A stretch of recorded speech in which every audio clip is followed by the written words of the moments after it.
I felt inspired today to make a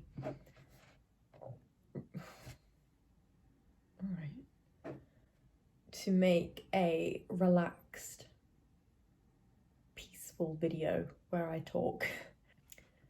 I felt the urge today to film. I think it's for a few reasons. I'm just really enjoying being in my bedroom and being in this new office-like environment that I've created for myself. I've been doing work today that has really opened my mind up to some new things and has just made me happy for once to be doing this course, and has just led me down this path of finding out things that I'm just so happy I now know, and I might not have ever looked into if I wasn't studying this particular subject. And I wanted to just talk about it. I wanted to come on here and sit with my cup of tea, similar to a Sunday Chats video, I guess, and just discuss something that I learnt today. I was reading earlier about J.M Barrie, who is the author of Peter Pan. And without going into too much detail about this story, just because it was quite a lengthy read online, one of the things I took away from this was a really powerful theme in the story of Peter Pan that I've decided resonates with me.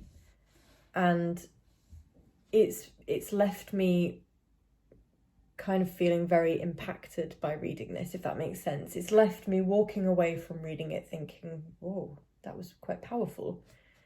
And one of the themes was that, obviously, Peter Pan doesn't grow up.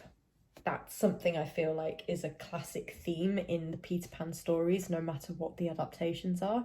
He is roughly a 13-year-old boy. He is full of adventure and full of life, and is a big kid. He doesn't want to grow up, and it's a decision that he's made, as well as the theme that he can't grow up due to his circumstances. And one of the things I never knew, because my interpretation of the Peter Pan stories were just different up until now, was that J.M. Barrie, so James Matthew Barrie, was a big kid himself. And that's not just a way of saying, oh, he was childish, he was immature. But he was genuinely a man who just didn't grow up. His personality was young. The way he thought and his imagination was still quite childlike and innocent. And there was a running theme, actually, as he got older, that even the presence of a woman in his life never gave him these urges to act on, mainly focusing on kind of the sexual urges that you would expect someone to feel as they get older. And this just really implements the idea that James didn't grow up himself.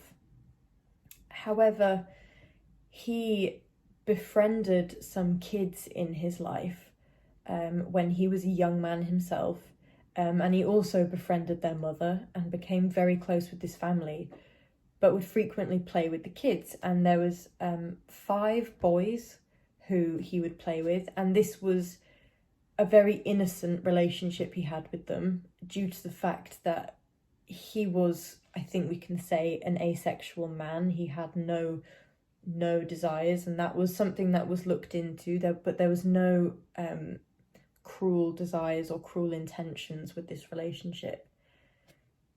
But what happened was, as these boys got older, they grew up, they became men, and this was at about the same time as the war, which is explored in the second Peter Pan Disney film, where we meet Jane and Wendy is a woman.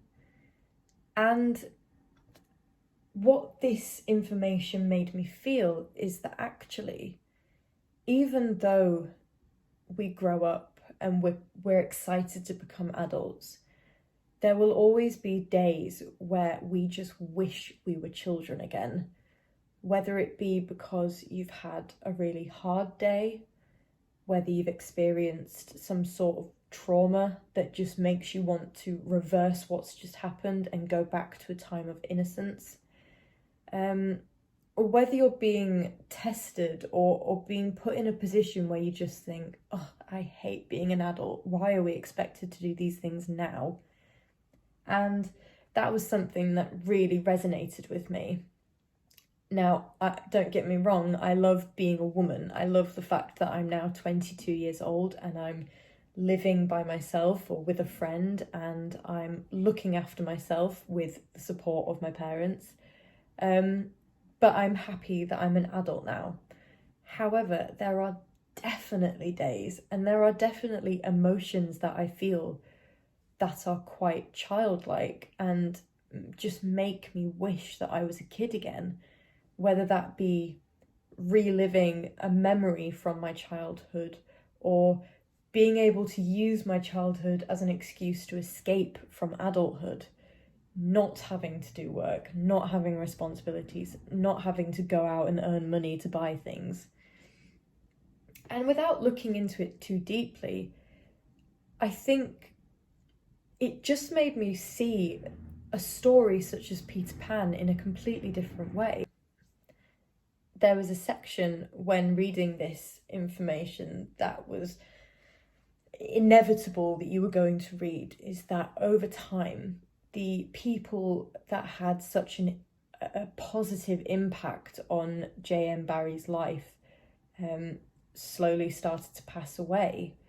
A very good friend of his and her partner both became very ill and passed away from cancer. One of the young boys that soon grew up to be a man unfortunately passed away during the war, as they went off to war. And a few people who he had met when Peter Pan was first in theatres, who had played his beloved characters, also unfortunately passed away. And there was this really solemn part of the story in J.M. Barrie's life where he didn't believe he could carry on. These people who supported him and loved him and were a part of his creative, innocent, childlike world, even though he was a young man himself, were now no longer there. And I imagine for him at the time, it was a really horrible reminder that life goes on and that we still grow up and we are just expected when we're adults to get over it and keep going and persevere. And there's a really, really kind of lump in your throat quote from J.M. Barrie when he was passing away. And it's a quote that's been used in, I believe, a few of the Peter Pan adaptations, especially the one with the real people in, you know, Jeremy Sumpter playing Peter Pan, where J.M. Barrie himself said to die would be an awfully big adventure. And when you put that into perspective, or when you see that this is coming from a man who is essentially a big kid in an adult's body, it's really poignant, I think, and it really puts an oddly positive twist on something so solemn and so morbid. And it just really made me see this whole story of Peter Pan in a completely different light. And this is in no means meant to be a kind of a serious or solemn chat. But I just wanted to talk about it because of how much of an impact reading that piece of biography really had on me. I always knew that Peter Pan had some sort of relation to death, or at least that was my interpretation of it. The Lost Boys, you know, these kids that at a young age vanished from their families and never grew up. But I'm not even convinced anymore that that is the theme.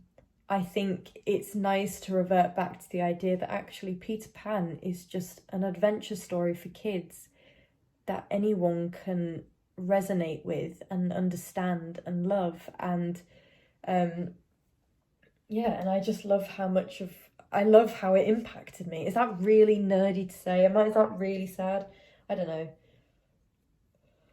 I was thinking about it when I went to Tesco and got my milk. I was like, oh, that's lovely.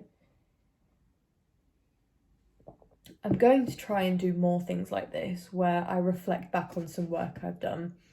This is something that I will actually be using in my work. I wasn't just reading about Peter Pan for fun.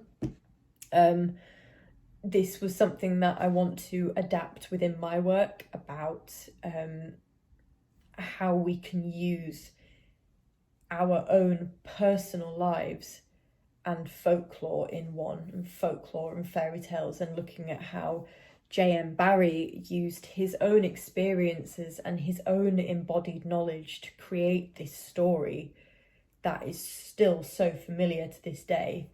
And I basically would like to also do something like that.